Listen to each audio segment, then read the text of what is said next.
This is Land of Havilah. Isaiah 16 is the rest of the prophecy that a foreign invasion is coming to Moab. Verse 1. Send the lambs for the ruler of the land from Selah to the wilderness, to the mountain of the daughter of Zion. For it'll be that as wandering birds, as a scattered nest, so will the daughters of Moab be at the fords of the Arnon. Comment Selah in verse 1 means rock in Hebrew. It's an uncertain location, but probably somewhere in Moab.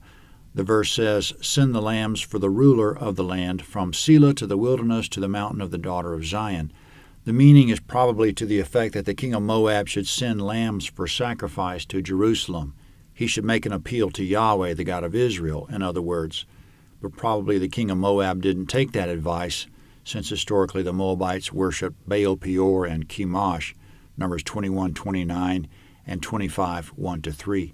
Then in verse 2, the daughters of Moab, which is the women of Moab, will flee over the Arnon River, which was their northern border. The women of the land will be as vulnerable as baby birds scattered from the nest, quote, For it'll be that as wandering birds, as a scattered nest, so will the daughters of Moab be at the fords of the Arnon. Verse 3. Give counsel, execute justice, make your shade like the night in the middle of the noonday, hide the outcast, don't betray the fugitive. Let my outcast dwell with you. As for Moab, be a hiding place for him from the face of the destroyer. For the extortionist is brought to nothing.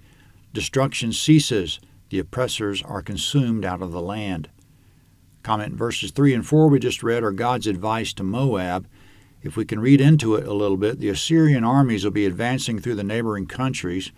We know that was true from biblical and secular history. Therefore, refugees from those countries will be fleeing to Moab, trying to stay one step ahead of the Assyrians. God's counsel for Moab is to do the right thing and shelter them, to execute justice for them in verse 3, to hide them as in the shade of the night in the middle of the day, to hide the outcasts, and not to betray the fugitives. Let them dwell with you in verse 4. Don't extort them in verse 4, meaning don't confiscate what they have in exchange for shelter. For whoever extorts them will be brought to nothing. Those who oppress them will be consumed out of the land. God will be angry if that's what they do. Now, a one-verse declaration that the God of Israel will judge. Verse 5. A throne will be established in loving kindness. One will sit on it in truth in the tent of David, judging, seeking justice, and swift to do righteousness. Comment in verse 5, the tent of David is exactly what it says. It's the tent David constructed to house the ark, 2 Samuel 6:17. Since God was present with the ark, it was a tent for God, Exodus 25:22. In verse 5, a throne will be established in that tent. Someone will sit on that throne in loving kindness, judging, seeking justice, and swift to do righteousness. Anyone sitting on that throne in that tent would have to be God. So it's another snippet of the millennium that Christ will be present in Zion, which is where the tent was. His dwelling place in Zion will have its historical roots in the tent of David. Therefore, since he'll judge, the Moabites should do the right thing, appeal to Yahweh, and shelter refugees is the point. But coming up, that won't happen. Verse 6. We have heard of the pride of Moab, that he's very proud, even of his arrogance, his pride, and his wrath. His boastings are nothing. Therefore Moab will wail for Moab. Comment, the Assyrian invasion is coming, and the Moabites will wail for themselves. Coming up, they're still wailing for themselves, and God will lament for them also. The locations are all in Moab. Still in verse 7. Everyone will wail, you'll mourn for the raisin cakes of Kir Hareseth, utterly stricken. For the fields of Heshbon languish with the vine of Sibmah. The lords of the nations have broken down its choice branches, which reached even to Jazer, which wandered into the wilderness. Its shoots were spread abroad. They passed over the sea. Therefore I will weep with the weeping of Jazer for the vine of Sibmah. I'll water you with my tears, Heshbon and Eleah. For on your summer fruits and on your harvest the battle shout has fallen. Comment in verses 7 and 9, God visualizes Moab as a fruitful place that will be stricken in verse 7, that will languish and be broken down in verse 8, and over which he'll weep in verse 9. God will water the land with his tears. In verse 9, the battle shout has fallen, which means war is coming. Verse 10. Gladness is taken away and joy out of the fruitful field, and in the vineyards there'll be no singing, neither joyful noise. Nobody will tread out wine in the presses.